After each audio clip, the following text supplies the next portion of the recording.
ब्रह्मांड में, अनंत कोटि ब्रह्मांड है, अनंत कोटि ब्रह्मांड में किसी ब्रह्मांड में लाल जी का जन्म हुआ है। तो शिवप्रिया जी बोली ये लाल जी का जन्म हुआ है उस ब्रह्मांड में, तो हम गोलोक में क्यों नहीं मनाएंगे, हम अपनी कुंज में भी मनाएंगे। तो उस समय सारी सखियों ने श्री प्रिया जी का और लाल जी का दोनों का अभिषेक किया कि आज प्यारे का जन्मदिन है। तो प्रिया जी का भी श्रृंगार कराया। अच्छा। और सारी सखियों का ने भी श्रृंगार किया। ठाकुर जी का जन्मदिन है, सबके हृदय में उल्लास है। तो निकुंज मंदिर में, वहां गोलोक में भी सबके हृदय में उल्लास हुआ। और किसी सखी ने कहा, तो उन्होंने कहा प्यारे का जन्मदिन तो मनाना है, मनाओ, आदेश कर दिया प्रिया जी। तो प्रिया जी ने आदेश कर दिया, तो सब सखियों ने पूरी निकुंज मंदिर को सजाया। अब देखिए मधुर लीला में वात्सल्य लीला आ रही है। फिर उन्होंने कहा अच्छा ये बता कि वहां पर जिस ब्रह्मांड में जन्म हुआ है प्रभु का, वो प्यारे का जन्म हुआ है, वहां पर क्या हो रहा है। तो वे सारी लीलाओं को वहां पर निकुंज मंदिर में कह रही है। और निकुंज मंदिर सुनकर के श्री प्रिया जी के हृदय में वात्सल्य रस वही उद्दीपन विभाव बन करके विराजमान हो जाता है। और वो संचारी बन करके, माने मुख्य रस जो है श्रृंगार रस, वो श्रृंगार रस का सहायक रस बन करके वात्सल्य, यद्यप श्रृंगार और वात्सल्य का विरोध है, परंतु बीच में अद्भुत रस आ गया कि आहा मेरे प्यारे ऐसे जो कि पूरे ब्रज के प्यारे हैं और उनके जन्म में पूरा ब्रज आनंदित हो रहा है। तो ये भाव श्री प्रिया जी के हृदय में अपूर्व आनंद उत्पन्न करते हैं। यानी कि किशोर अवस्था को देखते हैं उनका, यानी कि पिछला वो आ जाते हैं। अब फ्लैशबैक जो है वो फ्लैशबैक में सारा, अब फ्लैशबैक में नहीं है बल्कि वहां पर किसी ब्रह्मांड में जन्म हो रहा है, तो वो तो यथार्थ में दर्शन कर रही है और उसका श्रवण कर रही है।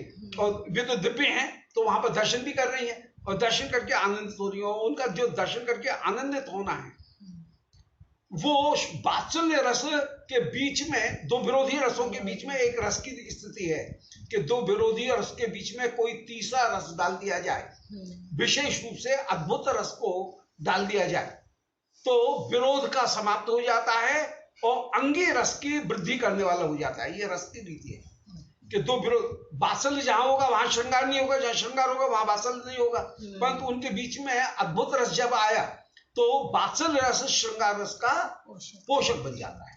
तो ये तो वो उसमें बड़ों से रसकों से के मुख से सुनी हुई बात है कि निकुंज मंदिर में किसी सखी ने आकर के किशोरी जी से कहा, प्रियाजू आज आपको पता है आज ठाकुर जी ने वहां पर जन्म लिया है उस ब्रह्मांड में।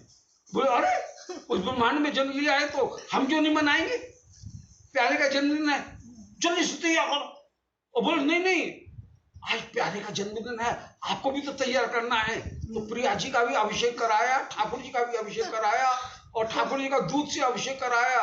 और कह रही है कि माने द्वार जो है उनके ऊपर थापे लगा करके और गोबर जो है वो गोबर रख करके, गोबर की टिपकी रख करके उसके ऊपर पीली सीख की 2 सीख उनको चिपकाओ और थापे लगाओ। थापे लगाते तो थापे लगाओ, उसमें सीख चिपकाओ और ठाकुर जी की पूरी व्यवस्था करो। और फिर दोनों को विराजमान करके सखी का रायनोन कर रही है और कह रही है तुम खूब चिरजीवी हो। तो और क्या क्या हो रहा है, तो फिर वहां पर बता रहे नंद बाबा ऐसे नाच रहे हैं और गोप ऐसे नाच रहे हैं और नंद बाबा स्नान करने के लिए जा रहे हैं और वे मंगल स्नान करके आए हैं और ऐसे दान कर रहे हैं। तो आज जैसे ये नंद उत्सव मनाया जा रहा है तो ये भी स्टोरी वहां पर सुनाई जा रही है। हाँ ये बिल्कुल ये देख रही। और नंद उत्सव मैं तो 2 तरह का नंद उत्सव हो गया, एक तो प्रकट लीला में कहीं जन्म हो रहा होगा, हाँ जी, और अप्रकट लीला में जन्मदिन, दोनों में जन्म और जन्मदिन ये दोनों में अंतर है। तो सुबह जो जैसे ठाकुर जी के कल पंचामृत हुए बड़े स्वरूप के श्री मदन मोहन जी के पंचामृत जैसे कराए, तो वो तो है जन्मदिन। तो जन्मदिन है तो जन्मदिन दूध से स्नान कराया, और जन्मोत्सव, और वो जन्म, ये तो जन्मदिन बरसगांठ हो गया। हाँ जी, ठीक है। और रात के समय जो जन्म है वो जन्म हो रहा है किसी ब्रह्मांड में, उसका आप स्मरण करें। अच्छा, तो फिर गुरुजी हमें एक जन्म और जन्मदिन दो अलग अलग है, इसलिए दो अभिषेक है। तो अभी मैं भी थोड़ा सा अपने भाव की दृष्टि से यही देख रही थी कि मुझे लगता है कि हमें जन्मदिन मनाना चाहिए, ऐसा सोच कर रही थी कि सुबह जब हम उनका अभिषेक कर रहे थे तो हमें सुबह ही अभिषेक करना चाहिए जैसे कि रात को करना चाहिए। सुबह अभिषेक करो। सुबह अभिषेक अपने अपने घर में तो सुबह अभिषेक करना ही ठीक है। जहाँ अपने घर की गृह सेवा है वहाँ अपनी सुबह अभिषेक करो। सुबह अभिषेक करके ठाकुर जी का स्नान का श्रृंगार करा दिया, अच्छी तरह से करा, माने ठाकुर जी का खूब सजा दिए। हाँ जी। और जन्म माने इसके दिन, जन्माष्टमी के दिन ठाकुर जी की शयन नहीं होती है। अच्छा। माने भले खाली कपड़ा ओढ़ा देते हैं भावना से, या पलना में पधरा देते हैं, तो पलना स्वयं ही शयन है। अच्छा। वो सोने की जगह ही है पलना। तो जन्माष्टमी के दिन, दीपावली के दिन। अच्छा जी। और कहीं कहीं भावना है देवोत्थान एकादशी के दिन। अच्छा। उसमें तो ब्याह में लगे रहते हैं सब, तो माने वो उस दिन का सब वो होता है। तो दीपावली और जन्माष्टमी और देवोत्थान एकादशी, देवोत्थान एकादशी, ये तो इन दिन 3 दिन शायद नहीं होते। और एक महारास कहीं कहीं रास के दिन भी तो देर तक होती है, ठाकुर जी फिर शयन करते हैं, तो उस दिन शायद नहीं भी हो तो दूसरे दिन सुबह मंगला में श्रृंगार सहित ही दर्शन खुलते हैं। बल्लभ कुल में ऐसी रीति है, पुष्ट मार्ग में ऐसी कई रीति है। परंतु दीपावली के दिन और जन्माष्टमी के दिन ये दोनों दिन रात्रि को शयन नहीं है। माने वो बालक जैसे है, वो बालक जैसे शयन कर रहे हैं वैसे, तो वो शयन नहीं भी कराए तब भी वो नहीं है, केवल भावना से शयन होती है। और तो प्रत्यक्ष शयन होती है। तो 2 दिन ही रखना चाहिए। वो माने श्रृंगार जैसे है, दूसरे श्रृंगार करने में फिर दूसरा सेवा का काम बहुत है, तो फिर तो माने सब सजावट उस दिन करें, तब तो फिर माने संध्या को दर्शन। अब ये दर्शन है सुबह के नंदोत्सव का, जो भी उत्सव है वो तो प्रातः काल का उत्सव है। जितने भी ब्रजवासी आएंगे सब सुन करके वो नंदस्वात्मोत्पत्ति जाता ला तो महात्मा महामना, तो ये प्रातः काल का उत्सव है। तो प्रातः काल के समय आए, तो प्रातः काल के समय इतनी जल्दी फिर ठाकुर जी का श्रृंगार वगैरह वो व्यावहारिक भी नहीं, प्रैक्टिकली। इसलिए उस दिन रात को क्यों 12 बजे तो अभिषेक कराते कराते हो जाएगा, 2 बज जाएंगे।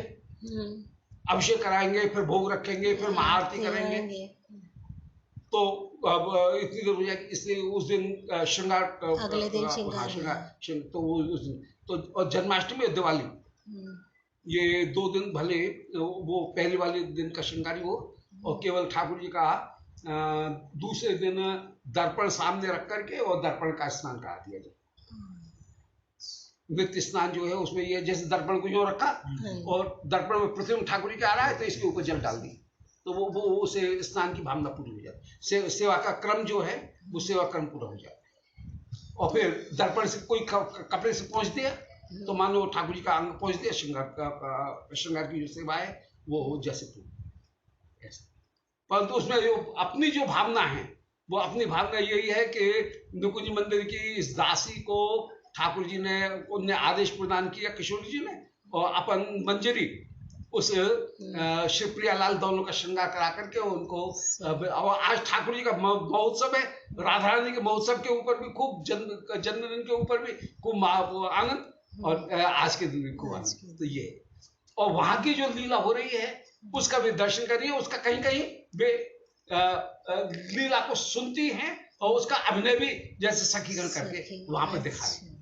ठीक है, बहुत सुंदर। अच्छा, एक और गुरुजी की जैसे आपने बताया कि हम तो सुबह ही अभिषेक कर लेंगे, तो रात को करेंगे नहीं, तो भी अगर हम रात को अभिषेक नहीं भी करेंगे तो भी उनको शयन नहीं करवाना, और अगले दिन उसी दिन नहीं, फिर तो अपने शयन करा दो। अच्छा, दूसरा ऐसा भी है, रात को भी यदि जैसे करना है तो जैसे प्रसाद लेना है तो या तो उस समय गिरधारी हो या सालग्राम हो, नहीं तो कहीं का खीरा वीरा जो है कोई फल, उस फल का ही अभिषेक करा देते हैं प्रतीक रूप में। और रात के समय यदि अभिषेक कराना है तो उस समय नहीं तो कारण की जरूरत नहीं है। जन्मदिन मना रहे हैं तो सुबह ही है, और वर्षगांठ मना रहे, और नहीं तो फिर मना।